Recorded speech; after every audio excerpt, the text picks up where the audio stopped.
जय श्री राम दोस्तों, जय हनुमान। कैसे हो आप सब लोग। साधना के बाद के अनुभव। साधना के बाद हमें किस किस प्रकार के अनुभव होते हैं, कैसे कैसे लक्षण हमारे साथ होते हैं और क्या क्या हमें संकेत प्राप्त होते हैं और किस किस प्रकार से, तो आज इस वीडियो में सारी जानकारी आपको प्राप्त हो जाएगी। अगर आप वीडियो को एंड तक देखते हो तो कोई भी पार्ट मिस नहीं करते हो। अगर वीडियो अच्छी लगती है तो लाइक करना और चैनल को सब्सक्राइब करना, ठीक है।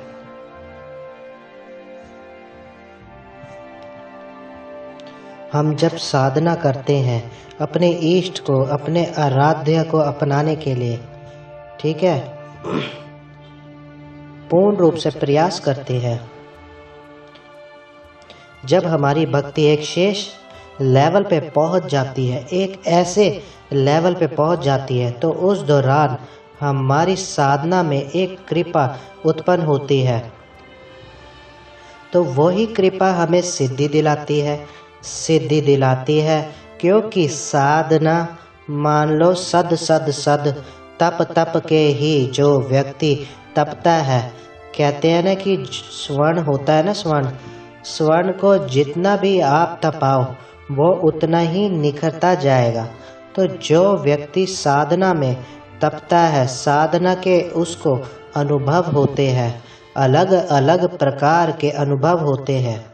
वो कैसे अनुभव होते हैं, वो सारे संकेत, सारे लक्षण में मैं आपको इसी वीडियो में बताऊंगा। अब आप इसको ध्यान से देखना, इस वीडियो को। क्या होता है कि सबसे पहला जो संकेत होता है, जब भी आप पूजा पाठ करते हो, जब आप साधना करते हो अपने इष्ट आराध्य की, तो कई बार हमारी तकलीफें बढ़ने लग जाती है।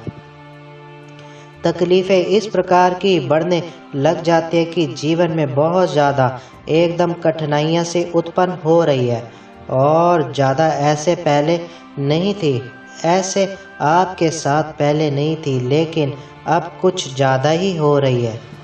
आपने तो माँ दुर्गा की पूजा करी, आपने तो हनुमान जी की पूजा करी, नवरात्रि में भी करी है, और ये लगातार आपने 4 दिन के संकल्प लेके पूजा की है। 41 दिन तक आपने पूजा की, फिर ऐसी तकलीफें तो बढ़नी नहीं चाहिए, बल्कि ये तकलीफें तो घटनी चाहिए। फिर ऐसी तकलीफें क्यों बढ़ी है। जिस प्रकार से हम 10वीं +2 और उसी हिसाब से हम विद्या को ग्रहण करते हैं, उसमें एक पेपर होता है, हमारा परीक्षा होती है। उसी प्रकार से भी भक्ति की भी एक परीक्षा होती है, और उस परीक्षा में हम सफल आए हैं या क्या आए हैं, यही चीज़ जो है ना हमें एंड में प्राप्त होती है। जैसे ये तकलीफ़ें बढ़ने का जो संकेत है, अचानक से इतनी सारी तकलीफ़ें आने का संकेत है कि आपकी साधना का प्रभाव कहीं पर उत्पन्न हुआ है। दूसरा ये कि जब आप साधना के क्षेत्र को चुनते हो तो बहुत सारी कठिनाइयाँ तो आती है जीवन में, तो कुछ घटना आपके शरीर में भी उत्पन्न होती है। जैसे कि आपके शरीर में मलिनता उत्पन्न हो जाना, बहुत ज़्यादा मलिनता आपके शरीर में उत्पन्न होने लगती है, और आप पूजा पाठ करते हो, आप हनुमान जी का ध्यान करते हो, सुंदरकांड का पाठ कर रहे हो, तो कुछ भी आप पूजा कर रहे हो, ध्यान लगा रहे हो, तो ध्यान की जो आपको ऐसी जगहों पर आप पहुंच जाते हो कि जहां पर आपको पहुंचना नहीं चाहिए।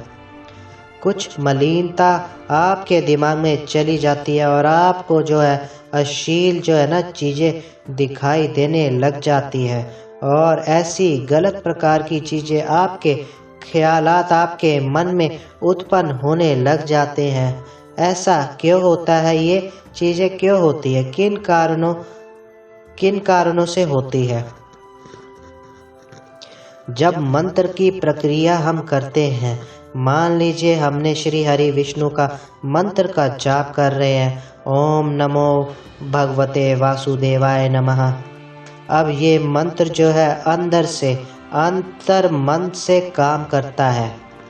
हमारे शरीर में जितने भी विषैले पदार्थ है या विषैले द्रव्य या विषैले कुपित वायु है, तो वो निकलने लग जाती है, वो बाहर निकलती है और इसी प्रकार से हमारी मलिनता सारी प्रकट होने लग जाती है।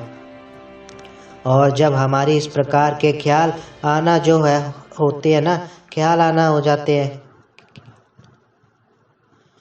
इस प्रकार के ख्याल आते हैं, तो इस साधना का क्षेत्र में भी और ये ख्याल आ रहे हैं, तो आपने पड़ाव जो है पार करने स्टार्ट कर दिए हैं।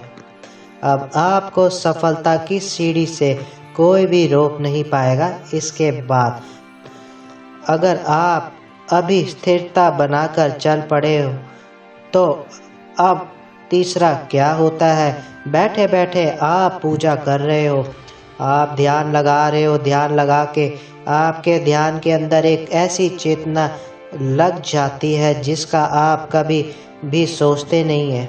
और ये पहले आपके साथ कभी भी नहीं होता था, पहले आपके साथ कभी भी नहीं होता था, लेकिन अब कुछ समय से ऐसा हो जाता है कि आपने जैसे कि जिस मंत्र से आपने अपनी इष्ट आराध्य की आपने साधना कर रहे हो या पूजा भक्ति भाव कर रहे हो, अब वो मंत्र का जाप करते करते करते करते आपका ख्याल कहीं और पहुंच गया, आपको समझ में नहीं आ रहा और आप ऐसी निंद्रा में चले गए हो कि समझ में नहीं आता कि, और आप सो जाते हो। और ये कई बार हो रहा है, ये कई बार हो रहा है, आप सो जाते हो। तो जैसा मैंने आपको और भी वीडियो में बताया है कि जब भी कभी भी हम अपने इष्ट आराध्य की साधना करते हैं, तो कोई भी मंत्र की जो शक्ति होती है, वो सबसे पहले हम उस मंत्र का जब जाप करते रहते हैं, तो वो मंत्र जो है ना हमारे मूलाधार चक्र में स्थापित होने लग जाता है। उस मंत्र का बीज जो है ना, उस मंत्र का जो बीज है वो मूलाधार चक्र में स्थापित होता है। जैसे कि ओम हम जो है ना, हम जो है ना वो बीज है, तो हमारे मूलाधार चक्र में जब वो स्थापित होता है, तो धीरे धीरे धीरे हमारे जो चक्र है वो भी जागृत होने लग जाते हैं, और जागृत होने लग जाते तो तब हमारे शरीर पर अलग सा प्रभाव उत्पन्न होता है। हमें सामने वाले की नकारात्मकता का महसूस होने लग जाता है। ऐसा लगता है कि जैसे कि व्यक्ति के साथ ये दुर्भाग्यकारी होने वाला है। ऐसा लगने लग जाता है कि जैसे कि इसके शरीर के साथ कोई नकारात्मकता है। ऐसा लगता है कि जैसे कि हम जो कार्य कर रहे हैं, इस कार्य में हमें सफलता प्राप्त होगी।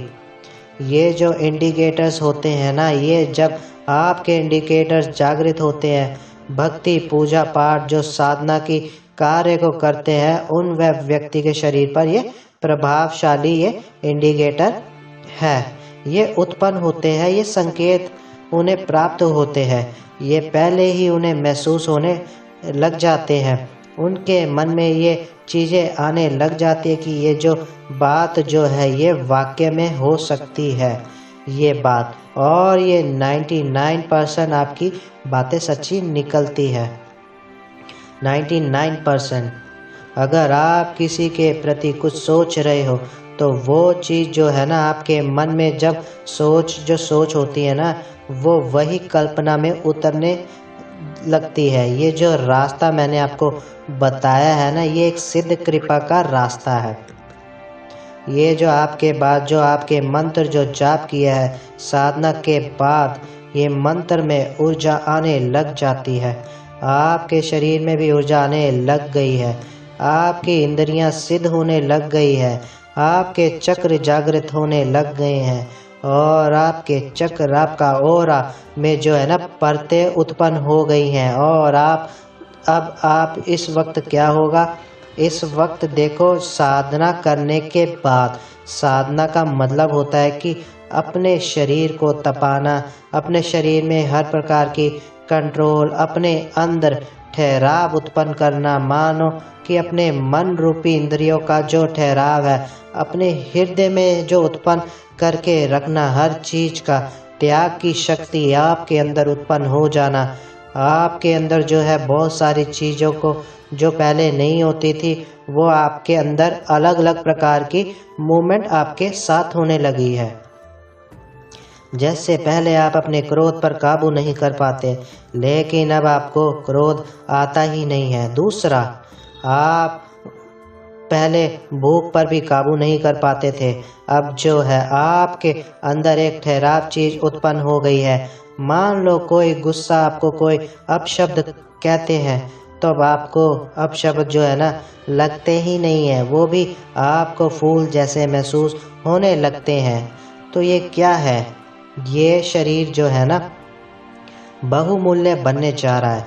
ये शरीर वैसे तो बहुमूल्य है ही, क्योंकि जो इसमें आत्मा रूपी शक्ति जो वास करती है ना हमारे आत्मा नाम में, लेकिन हमारे परम पिता परमात्मा की कृपा से ये ऊर्जा जब हमारे अंदर जागृत रहती है तो ये जो मैंने आपको संकेत बताया ना, आपको संकेत मिलेंगे। वो संकेत जो है ना अनुभवी संकेत मिलेंगे। अगर आपके साथ इस प्रकार के अनुभव होते हैं, जैसे कि मैंने इंद्रियों की अनुभव बताए कि आपको सुगंध महसूस होती है, अच्छे बुरे की पहचान उत्पन्न होने लगती है, क्रोध व अंकुश लगाने की ताकत उत्पन्न होती है, तो इसका मतलब आपके ऊपर पंच तत्व के ऊपर भी अपना जो है ना वो आप कंट्रोल कर पा रहे हो, जिसके कारण जो है आप अपनी इंद्रियों के ऊपर भी वश में उसको करने की पूर्ण कोशिश कर रहे हो, और वो वाकई में ही हो भी रहा है। आपने अपनी मन रूपी इंद्रियों को भी ठहराव करने की कोशिश कर रही है।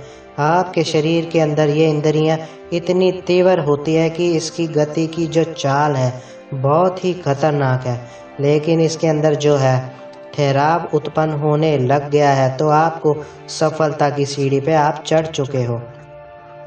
तो मैंने कुछ एक ऐसे संकेत बताए हैं, आपने नवरात्रि में करी है या दीपावली में कर रहे हो या कभी भी कर रहे हो तो ठीक है। अगर ये वीडियो अच्छी लगती है तो वीडियो को लाइक कीजिए और मेरे चैनल को सब्सक्राइब कीजिए और ज़्यादा से ज़्यादा शेयर कीजिए। जय श्री राम दोस्तों, जय हनुमान।